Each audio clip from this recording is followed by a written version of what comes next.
Hello and welcome to the Transfer Windows European Super League. This is the pod that brings you the news before it becomes news. If you needed any more proof, it was 18 months ago we first started this debate.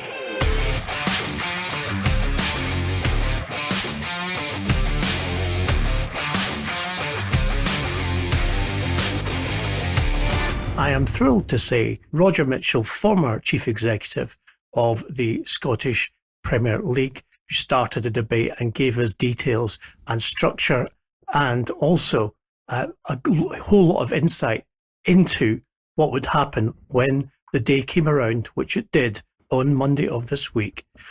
Roger, we've done 2 podcasts now with you in which your information has been proven to be absolutely correct. And we thank you for that first and foremost, and for coming on the pod today. My pleasure. And also, I suppose I want to get right down to the crux. Is it going to happen?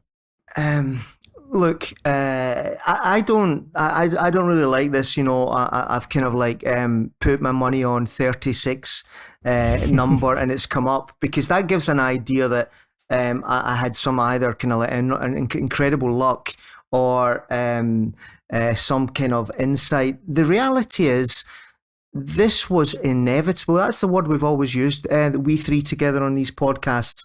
A train that left the station, I would say, a generation ago. 1998 was the first time I saw the train leaving the UEFA conference. And we've seen a generation, 2 decades of movements towards the ultimate end game.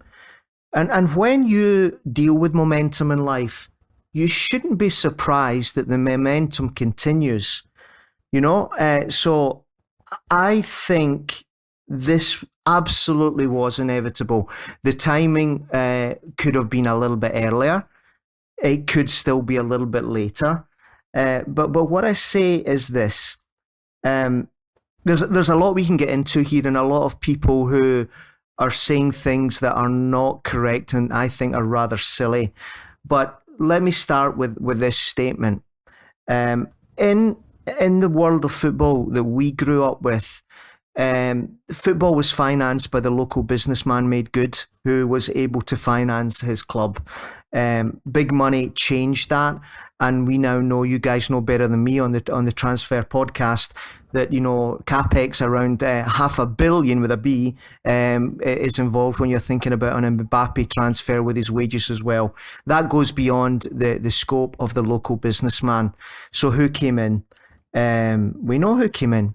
Oligarchs, nation states, private equity, big finance, American sports investors, etc. Why do we think they're not going to change the asset that they've bought in their image? Why would we have the arrogance to think that they would come in, they would leave their credit card behind the bar and let us go willy-nilly the way we've always done?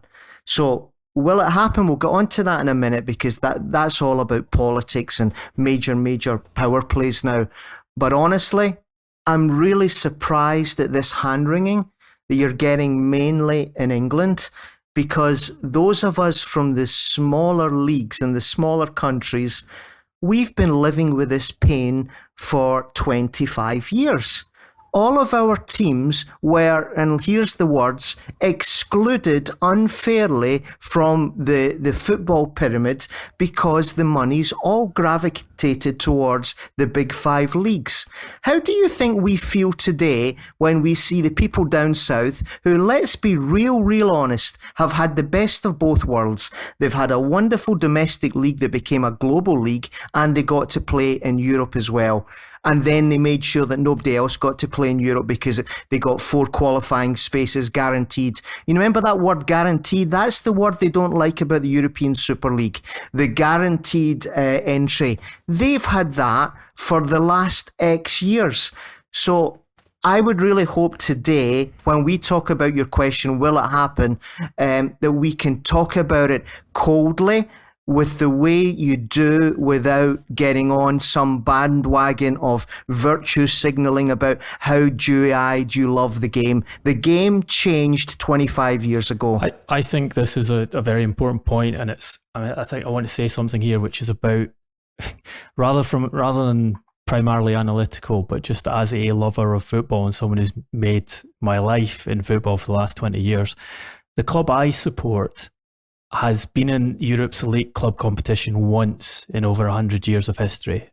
They reached the semi-final of that competition and came up against one of the moneyed elite at the time, AS Roma, who bribed the referee to prevent my team from reaching the final. And that, I don't think, is an entirely uncommon occurrence in European football in the past. Since then, the restructuring of European football, Scottish football, and English football, because the change in the Premier League, which happened in the kind of way we are seeing is happening with this Super League now, it was the elite clubs saying, we want a bigger share of the revenue, we want to organise the competition ourselves, we are going off alone and the rest of you can just get on with it. That's exactly what we're seeing now. That resulted, as you're saying, Roger, in Scottish football and a number of other leagues being marginalised. The Champions League established in 1992. Then you have this move to guarantee places, to the extent where we now have a Champions League where 18 of the 24 group stage places and the lion's shares of the revenue are shared between just 5 countries. My club cannot, Dundee United, they cannot realistically ever aspire to even competing in the elite European club competition. The Scottish League is in a state now where there are only 2 teams who can win it, Rangers and Celtic. The teams that win it, they have to go through 2 qualifying rounds to get into a Champions League where they don't have the resources to compete to win the title. If by some incredible miracle they were to actually win it, they'd be paid less money from the revenues of that season's tournament than several of the clubs who have those guaranteed 18 to 24 places. So the idea that we have some kind of meritocratic pyramid in European football at present is wrong. However, on the other side, I will say, I still love football and I recognise that the Champions League is the highest technical and the most interesting football to watch.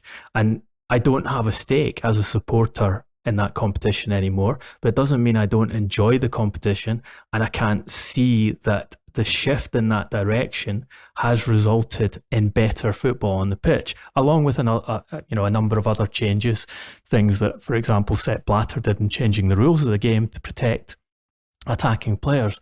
So that I think you have to separate out, as a football lover, whether your team has a place at the table, because realistically there are actually very few teams who have a competitive place at the table in the current setup. So let's talk analytically about what is actually changing here. That's right. The reaction down south has been binary.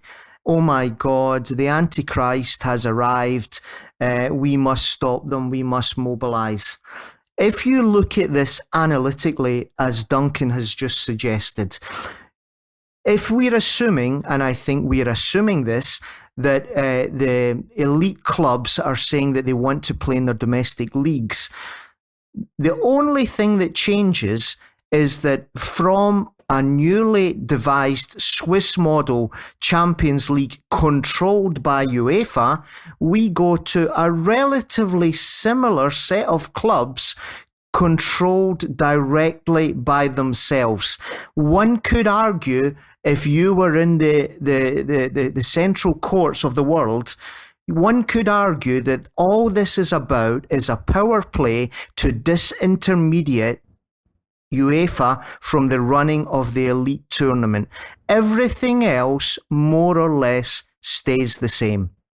I think it's important to emphasise that there will be more money going to the top clubs, and you have Florentino Perez on record talking about that and explaining the need for it, and talking about the huge losses that those clubs have incurred because of what you described, Roger, in the last podcast we did on this as the football's Franz Ferdinand moment, the COVID pandemic. So that there is an economic incentive for them to do this, but they also believe that they can produce a better product and produce more money for themselves and for the game in general by doing it. They're not switching, I think, simply to gain control. It's to gain control and change the economic structure of the Super League while doing that.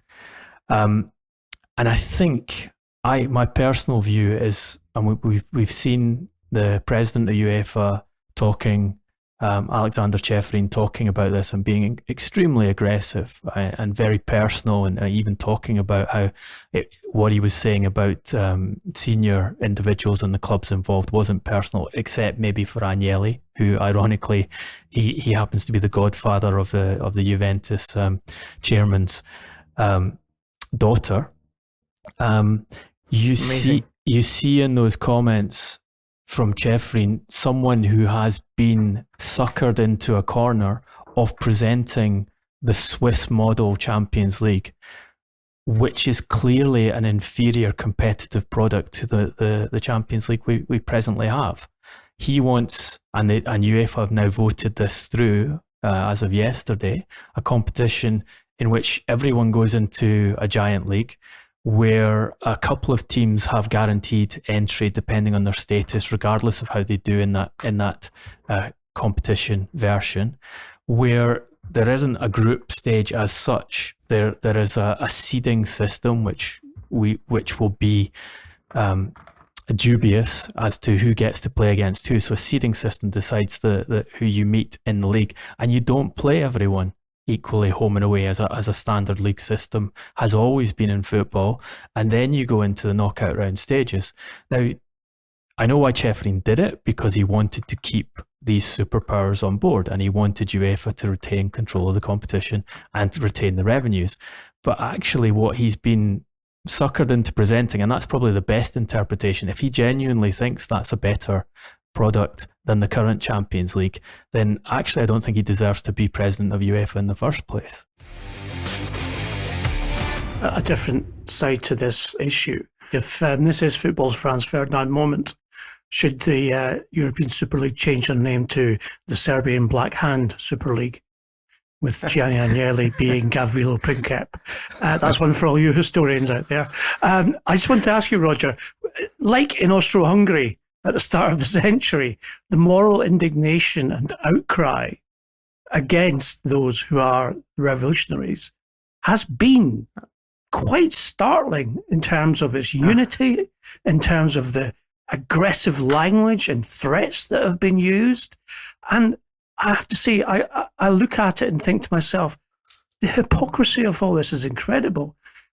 UEFA and FIFA in the past 10 years have had to expel their presidents from football for corruption, for taking money out of football, which was illegal, as well as several members of executive committees, World Cup organising committees, well said, who've all been guilty of taking bribes.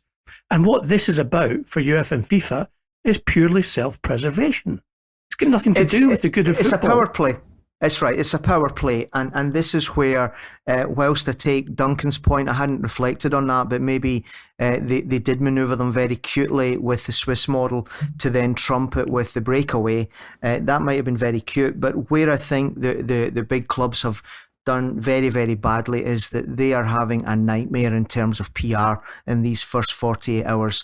If I was advising them in this kind of way that I operate, I would have been saying to them, first thing is to explain to people the difference, as I said before, between the Swiss model and the breakaway league isn't that much. The difference is only in control. And then I would say, so we need to make sure that we are seen as better custodians than UEFA. So why don't we start publishing the rap sheet of the last 30 years, 50 years even, of the people who have been led away in handcuffs from the confederations and from FIFA? And I think I'll win that PR battle. And then where can they come at me at? They can say, oh, you're keeping all the money for yourself, whereas UEFA and FIFA pay down the pyramids, and we've got the trickle down of the solidarity pay. This is all true. So what has every breakaway league, and as you said at the top of the show, I was part of one of the few of them, what have they always done? They leave a dowry. You can call it what you want. You can call it bribery. You can call it, sugar-coating payments to make the pain go away.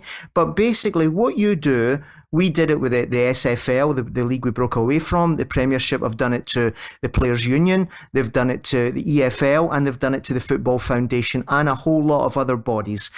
The PR from these big clubs on Sunday, because they leaked it very clearly to 3 or 4 different people, should have said, this is merely about control. Nothing else substantial is going to change to the football fans' world. We think we control it better because, tell you what, see, when you look at the rap sheet of UEFA and FIFA, we think we can do it better. And we will pay even more down to the football family in solidarity payments that are, by the way, transparent and will be meritocratic. We will not be in the game of paying the Serbian FA certain money so that they vote for us next time around, because that is how UEFA and FIFA work. If they had done that, and we're recording this on Tuesday, the last 48 hours would have been significantly different. I agree with you on that. It's interesting you mentioned the PR, because I understand that the Super League has hired one of Theresa May's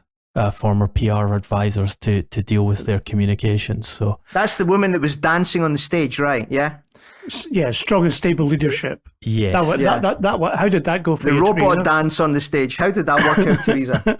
But I think, like, talking to people involved in this and talking to people who have had a very close eye on the European Super League and the changes that were happening in football, I think the most important thing to note about the response, the aggressive response to the Premier League, the aggressive response of Sky, who stand to lose very important broadcasting contracts, and the super aggressive response of Alexander Ceferin, who's supposed to be negotiating with people he's called liars and lacking in moral substance to fix this.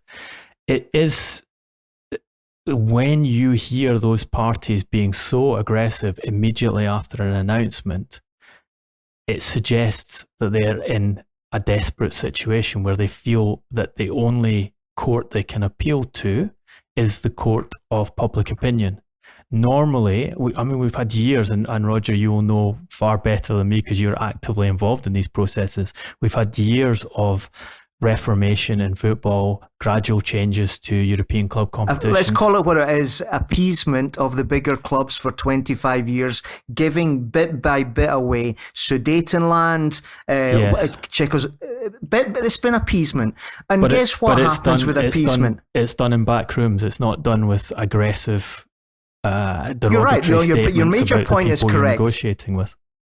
We all knew on Sunday night at midnight that when we started seeing the reaction that this was real this time, because the coordinated responses were full of lashing out panic. And that's when you knew that this was going to happen this time. Let me just share an anecdote with you guys. Before the last FIFA presidential election, I travelled to Switzerland to see then UEFA President Michel Platini. And I asked him directly, is he going to run against Blatter? And he said to me in those very plush offices overlooking the lake, I've got my big house here. Sepp's got his big house in Zurich. I've got expenses that I get every day that I couldn't even spend, never mind my salary. Why would I want to change things? And I think, and I'm sure, and Roger and Duncan, we've all been in the company of UEFA and FIFA delegates at different conferences, in Champions League matches, at World Cups. These guys enjoy a very, very luxury lifestyle, which they do not want to give up. And when I say self-preservation, it's exactly what I mean. They're not trying to preserve the actual entity. It's their own jobs they're trying to hold on to, because they know that their privilege will no longer be quite as they are now, should they lose the top clubs. And hence the aggressive language, hence the threats of legal action, etc., because they know what's coming. From the Big 12 that have already signed up to the ESL, they're controlled in the most part by billionaire owners whose interest is to make money, as it is in most corporate situations. And I think the indignation of the fans and of, I think, ironically, of politicians is that, oh, football is born out of the working class. These guys are only in it for themselves, and they're trying to change the moral fabric of the game that was built by the working class. These are the same politicians who've just handed out billions in contracts exploiting the COVID crisis to their mates. And they're talking about greed and self-interest of others. You're right. The politicians are the same all over the world, and there's votes in with this line just now. There's votes to be won. So I'm not going to comment on the politicians. They're just predictable about what they're going to say and how they're going to act. Maybe we'll come back to that bit in a minute about how they're going to act. But let's think about the fans, right? The fans who, to a man, are on the barricades shouting that we won't tolerate this. Let me ask you this. We talked about this the last time. Big bad guys with a lot of money all of a sudden are the Antichrist. Newcastle United and Saudi Arabia. Did the Newcastle fans want to take the bad man's money about a year ago? Or were they starting to say, well, I'm not so sure. This is a regime that does that, and the next thing they're only interested in soft power and sport mailing. And let's be honest with fans. What they really care about is whether you're going to put down a wedge to buy me new players. That is all they care about.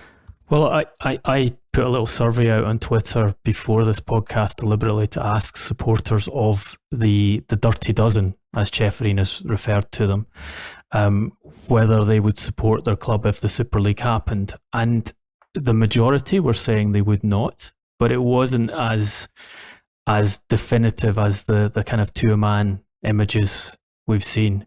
I think 42% against 48% is where it stands at the moment.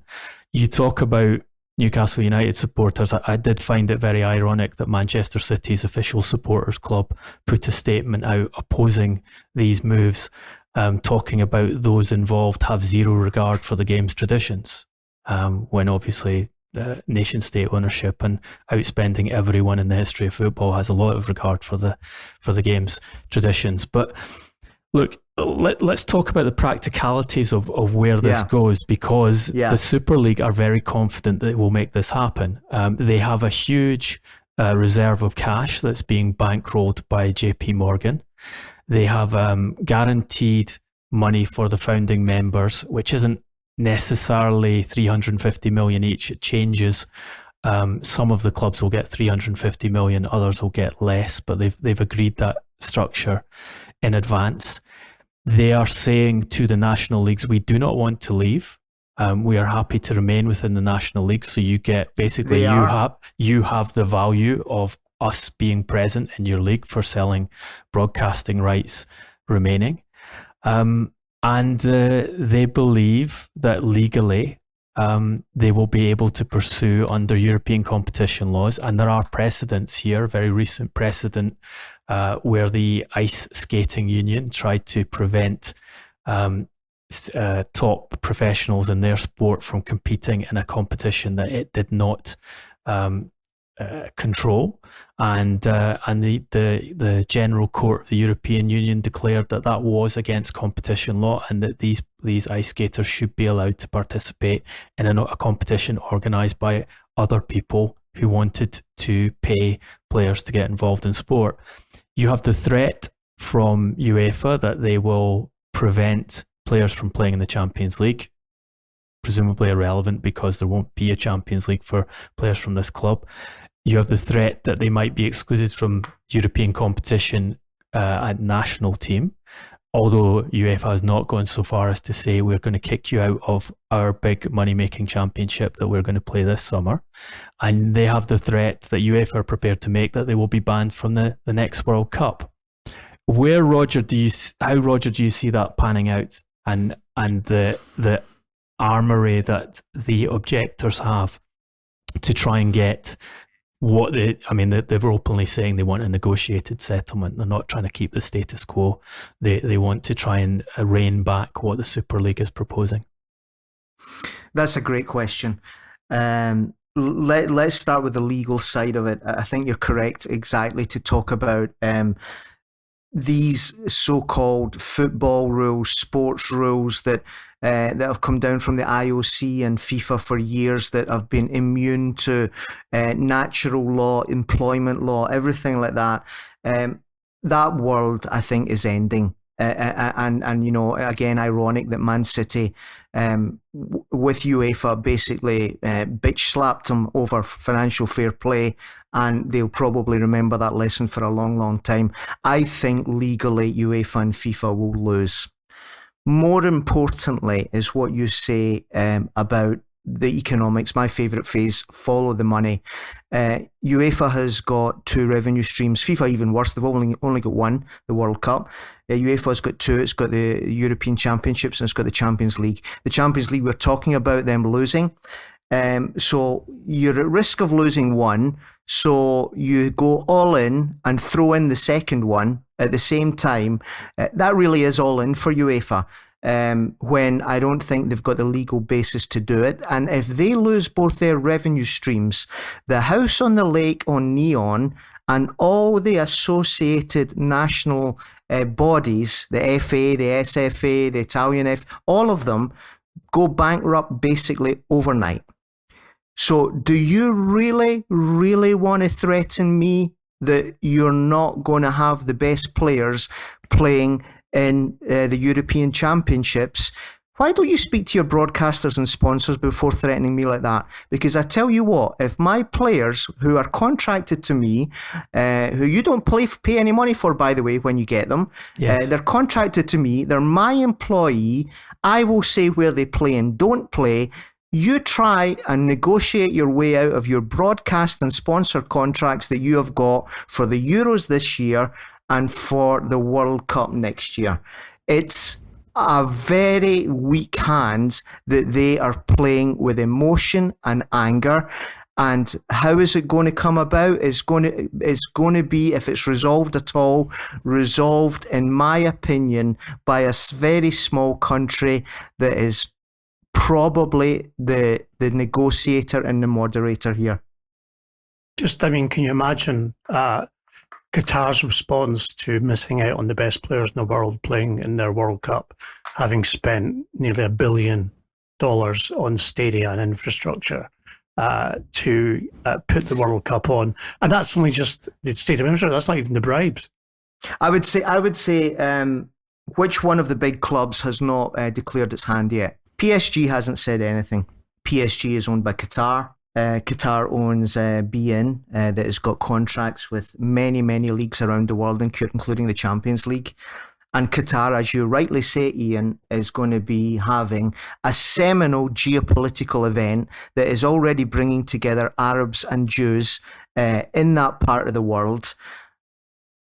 They obviously are absolutely most invested in this of anybody. And, they are sitting on the sidelines, probably working very, very hard diplomatically. They're a small country and they know politics. They know how to move with the way politicians move. And, I think if there is a negotiated settlement out of this, it's going to be negotiated in Doha. That would be my bet. I can add to that. I understand that some of the money that JP Morgan are handling to bankroll this league comes from Middle East sources. But let's talk about that international tournament ban and the quality of leverage that gives UEFA and FIFA. How many players, when given the choice between signing a contract for one of the dirty dozen and whichever other clubs are involved in the Super League who have substantial extra financial resource to play with, chooses not to play for one of those clubs, take considerably less money to play in an inferior league because they want to play in a Euros or a World Cup? we're in a generation where a lot of players find international football an added burden when they're being pushed harder than ever in terms of playing time and harder than ever in terms of performance on the field. As you said, Roger, the clubs have to pay for the players. So the clubs in the main would rather not have that international competition, apart from the marketing value it has to them. So I don't see that as a particularly strong threat. Let's go to the Premier League. The Premier League threat at present is we will kick you out of the Premier League if you go ahead with this. How much does that take off the Premier League's resource Everything. Pool? Duncan, any of us that know the finances and the business models of sport know a truth that we've said in various different sources over the last 2 years. The big six in England, and call it this dirty dozen, call it the top 20 in Europe, generate 90% of the value. We need to let that sink in for your listeners. They generate 90% of the value. We saw it in Scotland. We've seen it in England. You go to the news desk of any newspaper or website and they write articles for the top 6 teams. Yeah. The UEFA and FIFA need the top 20 clubs much more than vice versa. And it really scares me that you've got a man who has probably been a little bit naively duped, who's now lashing out and saying, I spit on you here and you've got no dignity there. That's not the way you solve this. This is hardball. You got outmaneuvered in as I say, a journey that's been lasting 25 years. It got to its denouement and you got outmaneuvered. You just suck that up and you get somebody to negotiate the best deal you can. And the best deal for UEFA and FIFA is that they get to save face with the new breakaway league, a little bit like the way that the FA got to save face with the Premiership. It was called the FA Premier League for all of those old enough to remember it. Let's call it the UEFA Elite Super League, right? We'll save their face by letting them call them that. They won't manage it. They won't monetize it. And they get to keep the national teams, they get to keep Euros next year, they get to keep the World Cup, and the domestic leagues get to protect their current contracts. That's the obvious negotiated solution. And get to keep a secondary and tertiary competition, which they can continue I was going the to say, Champions League gentlemen, and yeah. Europa League. Do we think that UEFA will, like the Champions League will effectively become the championship of European football, and Europa League will become League One? So, in some ways, Duncan's beloved Dundee United might get the chance to play in Europe once again if there are no massive clubs getting in their way and monopolising the qualification or indeed guaranteed participation in those leagues. These are the negotiated outcomes that smart people, cold, experienced businessmen and women should be working to now, and just cool the jets for all this vitriol that's going on just now. UEFA is reacting badly. As I said earlier, I don't think the big clubs have dealt with this PR-wise in anything like the way they should have. But let's recognise something, everybody, please. There is now 2 products. I've said this a million times. Hollywood and art house. You've got to let Hollywood be Hollywood, because here's the news. Most of the people talking about this are guys our age, and they're normally guys, and they're normally European white guys, right? The new generations don't think the way we do. They change their allegiance if Ronaldo goes from Real to Juve. Do we want to recognise that we have to set out football the way that deals with this? Or do we want to cling on to this ridiculously romantic idea of mining towns in the north of England challenging the amateur status down in London? Come on, this is the entertainment business. I've been saying this for a long, long time. It finally happened. What's the news?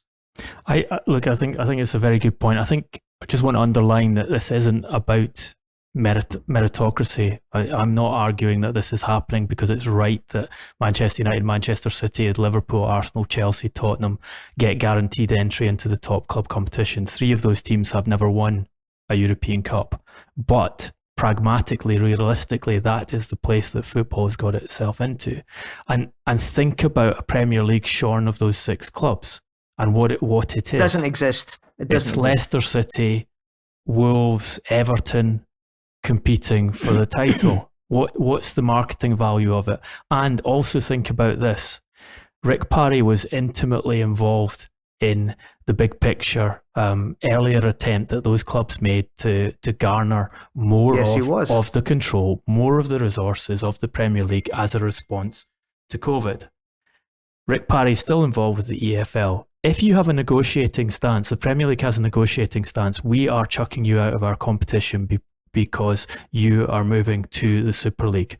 What is to stop those 6 clubs going to the EFL and saying, we would like to apply for membership of the EFL, we will make the Championship into the de facto top league in England, and the other clubs can decide if they want to join us or not. But the money's going to you guys now, and our presence is going to you guys now. And this is an EFL which is absolutely 100%. Desperate for cash, has been fighting with the Premier League for months over compensation to keep them going through COVID. Again, the real politic of this is entirely in the Super League camp's favour. They've got all the leverage, Ian. If that were the case, can you imagine the scramble to get relegated from the Premier League? it'd be right. Competition in reverse. That's exactly the scenario. The six English teams that were, let's say, excluded from the Premiership, they take a little trip up the M1 and they pick up 3 or 4 teams from Scotland. They, on their way back down again, they pick up Derby, Nottingham Forest, you know the usual suspects, and Premiership's dead. These people, this is what really scares me, these people making dramatic threats are holding 10-7 offsuit. And I don't think they realise, guys. I really don't think they realise. Do you remember, Roger, we obviously worked and lived through it. And this is relevant to what we've just been talking about. All the talk about Celtic and Rangers joining the English Premier League. And there was an argument in Scotland that would make for a fairer, even playing field in the SPL so that other clubs would finally get to win the title because they weren't up against the 2 giants of Scottish football. So it was like, yeah, ta-ta, we don't mind if you leave because, you know, we'll pick up some of your fans and we'll get a chance to win a trophy, etc., etc. Maybe, just maybe, the Championship clubs will feel the same way, or the other clubs in the Premier League. Of course, you know, if you take me back to 1998, two major initiatives for us. The first one was the one you mentioned before, the Atlantic League, because it became clear to me that the situation in Scotland wasn't working for anybody. Celtic and Rangers couldn't compete in Europe, and nobody else could win the league, and that was the same in every small league. So I didn't appease. I went out and I tried to make it a win-win for everybody, where the top teams in each league would create the Atlantic League, would pay a dowry to make nobody else worse off, and you had full relegation and promotion. The Atlantic League, it's all there. It's all in the public domain. The second thing was Celtic and Rangers in England. You know, for exactly the same reason. I genuinely believe if you made a market research now of the family of football, what percentage of fans support clubs that have got probably 0% chance of winning silverware? I think that's quite a big percentage. They're already used to not winning. They get their jollies out of another way now. It's either bonding with their dad on the stand or their mates, or it's a social thing, or, you know, the one I hear so much, oh, we love to stick it the day we beat the big teams. You know, every dog has its day. They have rationalized out their fandom in a way that's like that. And I think they deserve more than that. They should be competing in a league that is the right size for them. with homogeneous clubs where any of them can win at any point in time. And this is the thing that I'll go to my grave with, because I've lived this. Football has been organised on stupid geographical rules, with a geographical governance, with a whole lot of butchers and bakers and candlestick makers running the National Association, that prevented the natural rationalisation of the game to the way I've just described. I'm hopeful that now it will finally come about. In what's been a seismic week for football, we're not even halfway through it.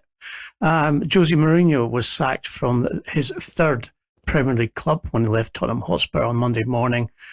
No one can say that Daniel Levy doesn't know how to bury bad news, given that the Super League announcement has it's received very little coverage. Little shots of Jose leaving the training ground and infield, etc., etc. Duncan, we spoke on the podcast in the last couple of weeks about Jose being in trouble, about some travails that he's had regarding players, recruitment, attitudes. His own demeanour has certainly depreciated in terms of his satisfaction with his job. He's called out players. He's been dissatisfied with the way the club have handled their recruitment, and he's not been given what he's asked for, despite not being overly commanding in terms of money being spent. You know him well, obviously. Do you see this as the end of Jose in English football? Is there anywhere left for him to go? I think it's probably unlikely that his next job is in English football. I know that he's very keen to work again. In fact, he was interviewed briefly yesterday and said that he had no need for a break and no need for batteries. He was asked whether he would take some time to recharge his batteries. And I understand that he does have offers to go elsewhere. He has people close to him advising him to take some time and recover from what has been probably the most intense period of his career, given COVID and given the lack of a proper pre-season, and that Tottenham had played almost every week, twice a week, and sometimes even more up until this stage of the season. I think, look, we've talked about this quite a lot in the podcast. We flagged up that Julian Nagelsmann had offered himself to Tottenham as a replacement for Mourinho. We said that Mourinho for a couple of months now was unsure as to whether he would survive the season and be there next season, was taking it on pretty much a game-to-game basis and wanted to ensure he had the best finish possible. He targeted the Europa League, which ended in one of the worst defeats of his career, and he targeted the League Cup. And I think that's the one that is particularly painful for him, is that he's been prevented from having the opportunity to end Tottenham's 13-year trophy drought, having got them to that League Cup final against Manchester City at the weekend. I can tell you that information I have from people close to Mourinho is that ahead of that game, he had talked to Daniel Levy and he'd explained that he intended to rest 2 or 3 players of his most used players for the Premier League game against Southampton tomorrow night, in order to get the team in the best possible condition for the League Cup final. And my information is that Levy had told him, no, I want you to play the strongest team possible against Southampton, because league position is more important to us than winning that cup. Now, the people close to Mourinho think that was more a form of provocation from Levy, that he had decided he was going to change manager. We talked about the theory that it might be better for Levy to dismiss Mourinho before he had the opportunity to win the League Cup, because it would be politically difficult to sack a manager who'd ended that trophy drought. So get it done now if you'd made the decision to change, rather than let him run the risk that Mourinho has the argument, well, I won the cup and I was asked to win trophies, to defend himself with. But the people close to Mourinho think if he hadn't said that, Levy would have used something else to provoke him and manufacture this dismissal the decision had been made. Tottenham's view on this is that they wanted the best finish to the season, and that was the reason that they got rid of him. I think, look, it's been extremely difficult for him. I think you talked about recruitment and talked about not getting what he wanted. I think the more important factor here was that Levy hired Mourinho to turn Tottenham into Champions League contenders again and potential Premier League winners. They had their new stadium built. They expected to have massive extra revenue on tap. Their financial affairs were in very good order, very low wage bill, big turnover, the potential to invest heavily in the squad to get it there, and that was the project sold to Mourinho. Now that was taken away from Tottenham by COVID. There's not, it wasn't Levy's decision, obviously. He was responding as you'd expect him to respond, by turning off the taps and spending. And Tottenham were probably hit harder than any other club in the Premier League, maybe in any other club in European football, by COVID, because they had invested a huge amount of capital, over £1 billion, in building a stadium that needs obviously to be used to generate the extra revenue it was designed to be used. So I think that's the background. There were other elements here. Players were complaining about Mourinho's management style, the way his provocative coaching method. They were complaining about criticism he was making of them in press conferences. They were complaining about also not just Mourinho but other members of his staff, the way they handled themselves and the way they handled the players. Now, this is not all the players, this is some of the players, but as we've seen at Premier League club after Premier League club, as Mourinho has seen himself, when a significant chunk of the playing staff go to the owners or the people running their club and say performances are bad because of the way that we are being coached and because of the way the manager is handling us, usually the most efficient thing to do is to replace the coach. The cheaper thing to do is to replace the coach rather than the players. Roger, you've obviously observed football around Europe very closely. Were you in Como when Mourinho was at Inter Milan? I was. I thought you would have been. Was he your neighbour? He was pretty. Yeah, he lived just above us. Yeah. And what have you made of the change in Jose Mourinho over the last decade? In terms of it's a great question. It's a great question, Ian, because I can't work this out. I saw, like most guys from our background, Jose Mourinho in his first job at Porto, and he was a little bit the nemesis of Celtic under Martin O'Neill, and he won the UEFA Cup and the European Cup in consecutive years. Then, was an amazing breath of fresh air to the Premiership, total box office, put together a team at Chelsea that did everything that they did. And then, as you say, Ian, I have never seen anybody dominate a football club the way Jose Mourinho did at Inter Milan, dominate in a positive way. So I would say that I have always tended to be somebody who has excused anything that goes wrong with Jose as, well, that's the price a little bit of when the genius goes a little bit off the rails. And, I was of the opinion that he was a good match for Tottenham. I think Duncan's right to say that certain things got in the way, but that's not an excuse.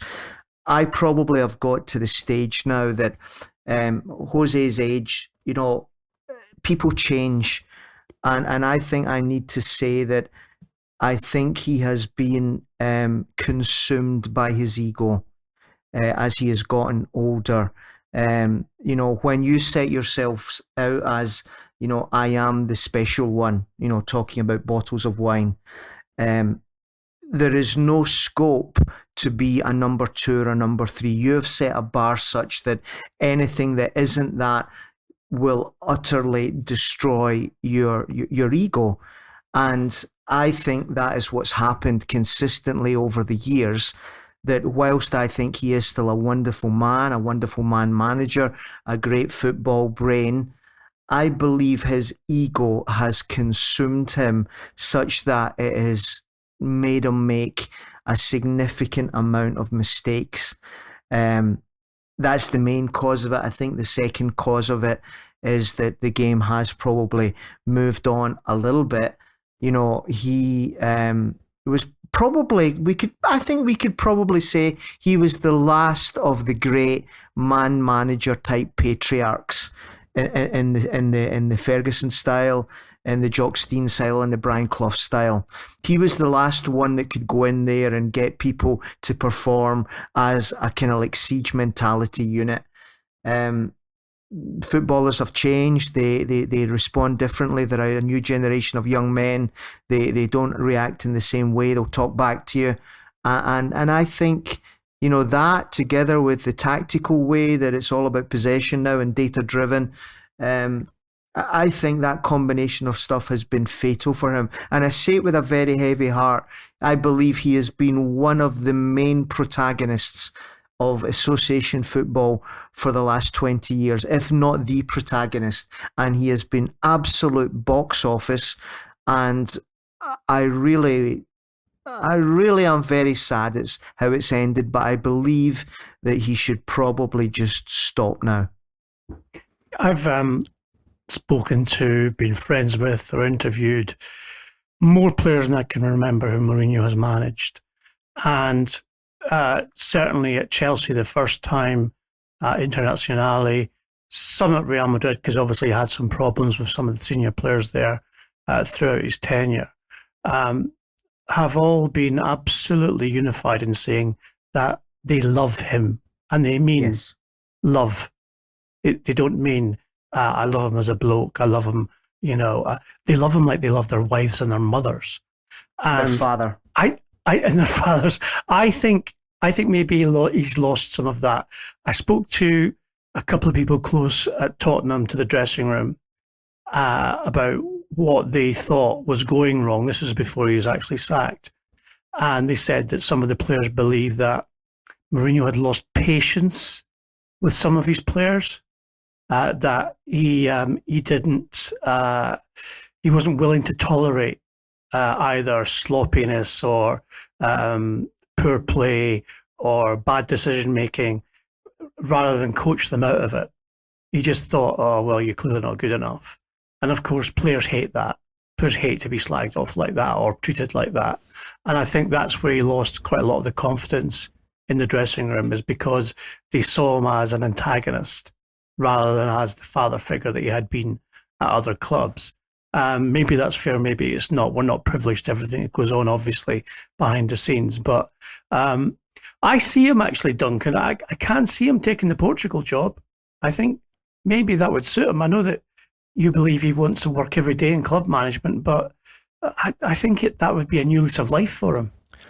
Well, we've talked on the podcast before about how Portugal have an incredible generation of talent. Generation. They have a very good team at present, and they have a great generation coming through. And they are, as a federation, have been very happy with Fernando Santos. Obviously, he being the man who took them to that European Championship, and are targeting the World Cup. So I think it's not the obvious shoo-in that you would expect should Mourinho declare his interest in taking that job now. I think Roger's right in a couple of the things he says about Mourinho. This is a man absolutely obsessed with winning, and that has been his strength as a football manager, but it's also been his weakness as a football manager, because he has never been able to understand football clubs who do not set themselves up in a way to maximise their chances of success. And he's been at a club very recently, Manchester United, who I think everyone can see now that the Glazers' interest in football is about maximising revenue. It's not about winning titles, and that's one of the reasons they've gone where they've gone since Sir Alex Ferguson and David Gill left the club. And when that happens, he finds it very, very hard to control himself, and picks fights with his superiors, and ends out of jobs.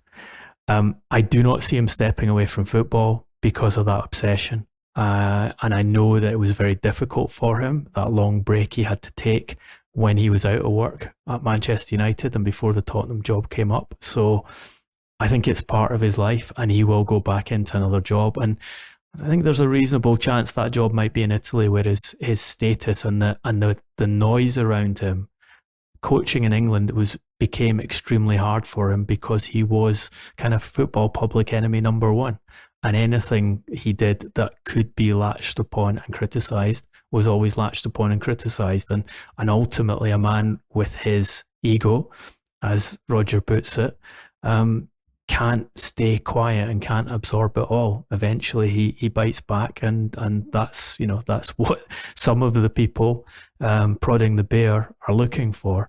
I just add that on top of Nagelsmann, another name that I've heard that there is an interest in is Rui Vitoria, former Benfica coach who won a couple of Portuguese titles at Benfica and is quite highly rated by his peers. And I believe there has been a question put in by intermediaries as to whether Vitoria would be interested in the job. Not by any means first choice, but shows that I think that they don't have their man yet, and they're casting around to see the range of options available for them. Very interesting, although I'm not sure how Tottenham fans would necessarily respond to Jose being replaced by another Portuguese. I think they're feeling quite wounded at the moment. At least he's never managed Chelsea before. That's the usual Levy well, appointment. That's true. But we were talking earlier about how badly Tottenham and the other top five have handled their PR over ESL. That could be a bad PR move, although PR should not be ruling out talented football coaches. We shall see where Jose's next move is, and of course you will hear about it here first on the Transfer Window podcast. I want to take the opportunity to thank Roger Mitchell for coming on today and providing his insight, analysis and intelligence into the ESL and Jose Mourinho indeed. And we look forward to speaking to you again soon, Roger. This has been the news before it becomes news. If you've liked what you've heard, please give us a 5-star review on iTunes. And also you can contact us on our social media platforms at Transfer Podcast on Twitter, Facebook and Instagram. Duncan is at Duncan Castles. I'm at Garbo SG. And Roger is at RPM Como. As in the lake. As in the lake. And also please check out Roger's brilliant podcast of his own, Are You Not Entertained? Some superb guests and great issues and insight in that as well. And a great Twitter handle for someone who used to be in the record industry, I have to say. Indeed. Until later in the week, all that's left is to say stay safe, be well, and thanks for listening.